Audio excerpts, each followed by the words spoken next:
পটুয়াখালীর পায়রা বন্দরে নৌ নিরাপত্তা সপ্তাহ উপলক্ষে আয়োজিত মতবিনিময় সভায় বন্দর chairman rear admiral Masud Iqbal বলেছেন, নিরাপদ এবং সুশৃঙ্খল নৌ চলাচল নিশ্চিত করতে কাজ করছে বন্দর কর্তৃপক্ষ। আধুনিক প্রযুক্তি, নজরদারি এবং উদ্ধার সক্ষমতা বাড়ানোর পাশাপাশি জেলে মাঝিদের সচেতনতায়ও গুরুত্ব দেওয়া হচ্ছে। বিস্তারিত থাকছে পলাশ হলাদারের তথ্যচিত্রে। পায়রা বন্দরের chairman rear admiral Masud Iqbal বলেছেন, নৌপথকে নিরাপদ রাখা সবার সম্মিলিত দায়িত্ব। সেই দায়িত্ববোধ থেকেই বন্দর ও আশেপাশের এলাকায় নিরাপদ ও সুশৃঙ্খল নৌ চলাচল নিশ্চিত করার লক্ষ্যে কাজ করে যাচ্ছে বন্দর কর্তৃপক্ষ। পাশাপাশি বন্দরের আশেপাশের নদীপথে নিরাপত্তা নিশ্চিত করতে বন্দরের নিরাপত্তা বিভাগ স্থানীয় প্রশাসনের সমন্বয়ে সার্বক্ষণিক নজরদারি কার্যক্রম পরিচালিত করছে।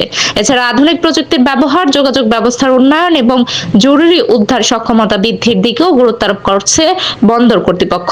মঙ্গলবার দুপুরে পটুয়াখালীর পায়রা বন্দরের কমার্শিয়াল ভবনে নৌ নিরাপত্তা সপ্তাহ উপলক্ষে এক মতবিনিময় সভায় তিনি এসব কথা বলেন। এই সময় বন্দরের সদস্য কমডোর আব্দুল লতিফ, হারুন ও রশিদ ও জামাল উদ্দিন চৌধুরী সহ স্থানীয় জেলে মাঝি, ট্রলার ও জাহাজ মালিক সমিতির প্রতিনিধি এবং স্থানীয় জনপ্রতিনিধিরা উপস্থিত ছিলেন। পরে নৌযান দুর্ঘটনায় করণীয় বিষয়ে সচেতনতামূলক প্রামাণ্যচিত্র উপস্থাপন করা হয় এবং মহিপুরের সাধারণ জেলেদের মাঝে লিফলেট বিতরণ করা হয়। সুধীবৃন্দ, নৌ নিরাপত্তা শুধু একটি প্রশাসনিক বিষয় নয়, এটি মানব জীবনের নিরাপত্তা, জাতীয় সম্পদের নিরাপত্তা এবং অর্থনৈতিক অগ্রগতির সাথে সরাসরি সম্পর্কিত। তাই নৌপথকে নিরাপদ রাখা আমাদের সম্মিলিত দায়িত্ব এবং এই দায়িত্ববোধ থেকে পায়রা বন্দর কর্তৃপক্ষ বন্দর এলাকায় নিরাপদ ও সুশৃঙ্খল নৌ চলাচল নিশ্চিত করার জন্য কাজ করে যাচ্ছে। আমরা ইতিমধ্যে নদীপথে নিরাপত্তা জোরদার, নিরাপত্তা টহল বৃদ্ধি, ঝুঁকিপূর্ণ নৌযান শনাক্তকরণ, নিরাপত্তা সচেতনতা কার্যক্রম এবং বিভিন্ন সংস্থার সাথে সমন্বিত পদক্ষেপ গ্রহণ করেছি।